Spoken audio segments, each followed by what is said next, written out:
Okay, Lent 3, Year A, March 8th, Psalm 95.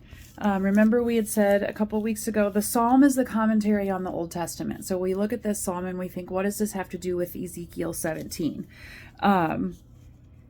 It talks about a rock. Let us shout joyfully to the rock of our salvation. The rock in Exodus 17 was their salvation. It provided water in the desert where there would not have ordinarily been any water. And then it praises God for all of the wonders that he's done in his creation. Again, he is the Lord of creation. He is the creator. Creation obeys him. Whatever he wants it to do is what it does. And in the case of the folks in Exodus 17, a rock created water. And Psalm 95 actually talks about that. Verse 8, don't harden your hearts.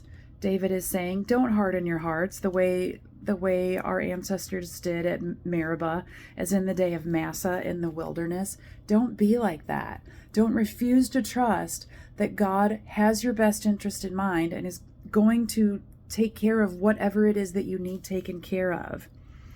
When your fathers tested me, they tried me, though they had seen my work. And isn't that true of us too? We know what God is capable of. So why do we doubt that in whatever situation we're facing today, he's going to have whatever it is that we need? We can trust him. And this is why we go to the word day after day after day. Because we then learn who God is, what he's done, and that he's trustworthy, not only for the people back in the Bible, but for us too. For 40 years, David is saying about, God is speaking through David. For 40 years, God, through David, loathed that generation and said, they are a people who err in their heart. And they were. But are we any different? No. They do not know my ways. Therefore, I, God, swore in my anger, truly they shall not enter into my rest. And that's why at the end of the Exodus video, I wanted to bring up that, part of the reason that they wandered for 40 years is because it takes so long to work past a slavery mindset. 2 generations, God wanted them to live out their days in the wilderness before entering into the promised land, because with their slavery mindset, they would not have been able to handle going into freedom and becoming a people who listen to him and who obey him and who form themselves according to his purpose. So he led them around so that those oldest 2 generations would pass on before they took possession of the promised land.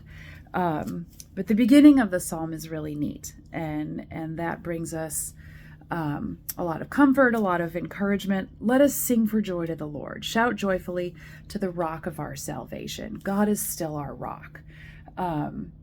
When we're in our darkest times, when we feel like we don't have what we need, all of a sudden here comes exactly what we need from a place that we couldn't possibly have seen or foreknown or predicted.